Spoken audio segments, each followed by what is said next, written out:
Olá, é bom ter você de volta. Nessa próxima decisão, nós vamos confirmar que o julgamento de exceção de suspeição em julgamento realizado em tribunal regional não sujeita a recurso imediato. Trata-se do recurso ordinário 24136, dígito 38 de 2021, cuja emenda traz o seguinte: a inadmissão de exceção de suspeição em julgamento proferido pela Corte Regional não atrai o exercício imediato da pretensão recursal ante a natureza interlocutória não terminativa dessa decisão. Com efeito, a decisão por meio da qual não se admite a exceção de suspeição somente será impugnável mediante recurso interposto da decisão definitiva que vier a ser preferida na causa, como aliás expressamente indicado no parágrafo 2º do artigo 799 da CLT. Incidência do princípio da irrecorribilidade imediata das decisões interlocutórias, artigo 893, parágrafo 1º da CLT, com entendimento sedimentado na súmula 214 do TST. Então, como vemos, se essa matéria for um tema novo para você, eu sugiro que você examine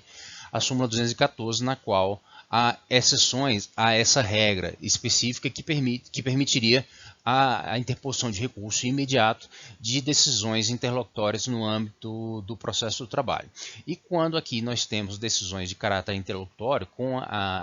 reflexo para a atuação no TST, nós estamos diante especialmente de decisões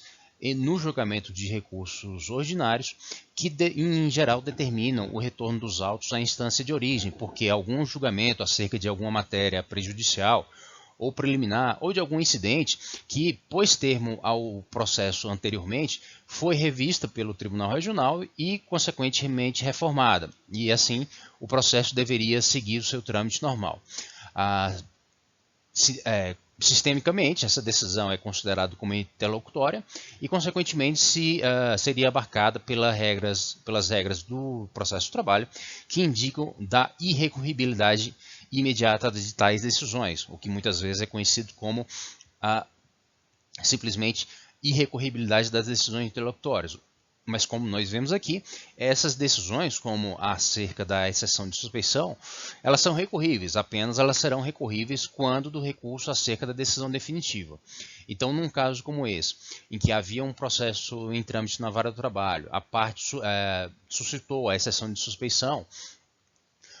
e essa exceção foi rejeitada, o processo seguirá seu trâmite normal na vara do trabalho, será proferida a sentença, haverá eventual recurso ordinário ao TRT e então, quando houver esse acórdão do TRT acerca do julgamento do recurso ordinário, é que a parte que suscitou essa exceção de suspeição vai poder, por meio do recurso revista, promover a discussão não só do tema que tenha sido resolvido no recurso ordinário, como matéria de fundo, como tema de mérito, mas também dessas questões que tenham sido resolvidas em decisões de natureza interlocutória. É um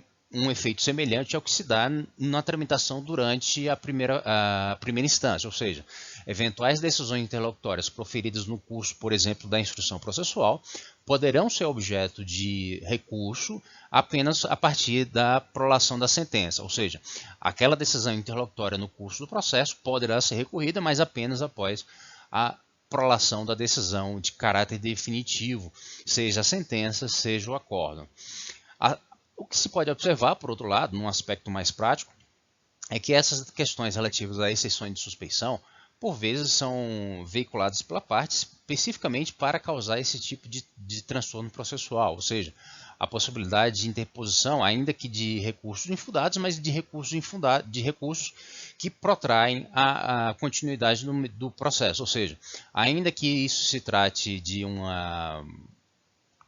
decisão interlocutória, ou seja, que não seria reformada de forma imediata, de maneira imediata pelo TST, pairaria uma certa dúvida acerca da tranquilidade da tramitação desse processo na primeira instância, ou seja, se poderia eventualmente se gerar um atraso no processo porque a parte insiste em recorrer de decisões que efetivamente não seriam oportunamente impugnadas naquele momento. Então é sempre bom ficar atento a essas, por assim dizer, manobras e insistir na irrecorribilidade de tais decisões, de modo a que o processo possa ter um curso mais tranquilo, mais livre, e se chegar a uma decisão de mérito da forma mais imediata possível. E mais uma vez eu agradeço pela oportunidade de ajudar você a entender melhor o direito do trabalho e do processo do trabalho. A ementa completa desse julgado estará logo abaixo na descrição do vídeo. Eu peço que você deixe seu like, assine o canal e divulgue esse material com outras pessoas que possam ter nele interesse. Nos vemos no próximo vídeo. Até mais!